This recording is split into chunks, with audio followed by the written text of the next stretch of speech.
So look. You doing chokes today? Yeah, I kind of. You're over here. So, side control, right? Alright, so we're going to talk about, like we were doing the shoulder grip off that sweep, okay? But actually, this has been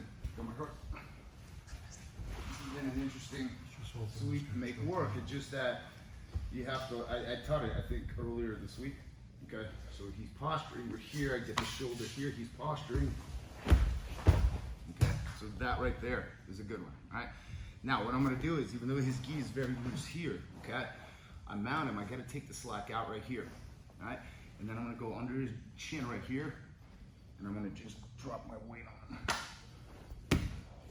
Right there. Simple. Now, if he turns his head, it may not work as well, but look, you're here, and take the slack out here, okay? And you push that shoulder with your right forearm. See how he's going the opposite way? And get that left hand underneath. And grab your wrist and then just keep opening up your left elbow. There's a choke on the carotid or the throat? I don't know, what is it? It's right throat. Yeah, so you're here, okay? So with the forearm, pushing down right there.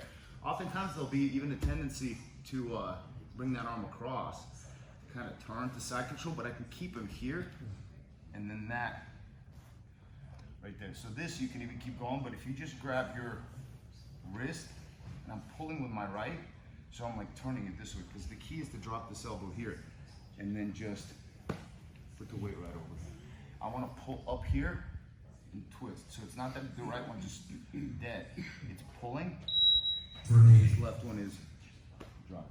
Does that kind of make sense? If I was not doing that. What? This is like a similar entry to the lawnmower choke. I don't know what that is. I know, it's fine. It's Philip's thing. Philip's teaching what I'm teaching to change the name. So No, sorry. That's true. He does. The cigar cutter or whatever. Yeah. He's putting so much on this show. Okay, so I don't think I wondering can where do your that. balance is at because I lose mount trying to do any of that when you're my balance depends on which side I'm weak to. So I'm weak to the right. My balance has to be to the left. Okay. Does head of the mat help you with that? Oh, that would be good for me, sir. Yeah, it'd be, yeah. Yes. But in all reality here, I don't really need that because what I'm doing is that I'm pushing right here. See how he's turning to his left? So I have to keep my head this way. If he brings his arm out, it doesn't really make too much sense because arm gets stuck. So typically, I would think he would go here to maybe push the knee down because it doesn't feel threatening right here. Right. So from here, you probably maybe even try to slowly turn and put two hands on the knee to push it in a half guard. Right here. You can even just do this right here and then get it under and then just drive forward. The key is just start like this so you get the mechanics. You mount, grab deep because if I grab here, it's loose. So I get here, so when I take the slack out, the slack's out here. So now my forearm can push on that shoulder, okay? And I'm gonna let him turn a little bit so I can get under that jaw. But see here, I keep his head off the mat. So it's not like he's taking me with him. Because even if you try to bump me to his left, okay? Also, another thing, whenever you feel that somebody's gonna bump you, watch, bridge. See how much he gets me to move? Come back down. Okay. So from here, bridge. Just create a gap. So from here, bridge. Okay. If I'm on him, that connection, and it forces my weight to go wherever his weight goes. Right. But even here, I'd go this way, here. But if I feel him already prepping his feet, bridge. See how he just negates it right here? So now he's turning, okay? He shouldn't think I'm gonna choke him because I have different direction, what do you call it? Baseball choke.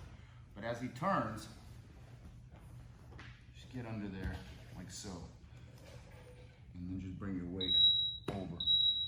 So what I don't want him to do is I don't want him to turn his head that way, to the right, even though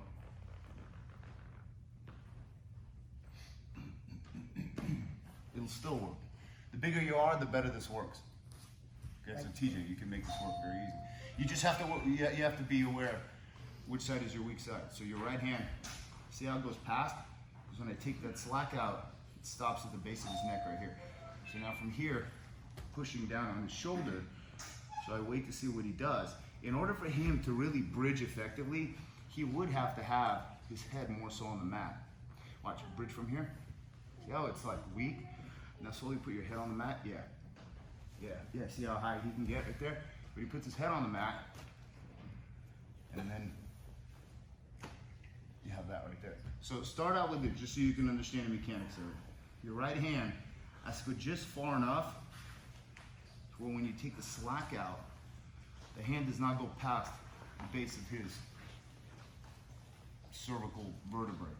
And then the right elbow pushes down. So here you're kind of waiting and you're watching to see what he's doing. Under. And then roll that fist like you're closing the throttle.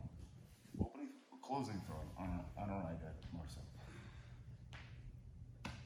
And lean over your forearm. So it's not that your forearm's opening, it's that this pressure right here. And you're pulling, it's like I'm doing this. But he's on his side over there. Turn me to the left side. There you go. See, even if you get here, do that side. Okay? So your right hand, if you're here, it's not gonna work. Here, it'll work. Okay? So you're here, chest low, here. Yes, just let it happen. Bam, right there. Let's try it. 1, 2, 3. I know it works, because on Monday, Travis did that to me. He's got a big forearm. And my neck snapped. I'm looking to be here. Working with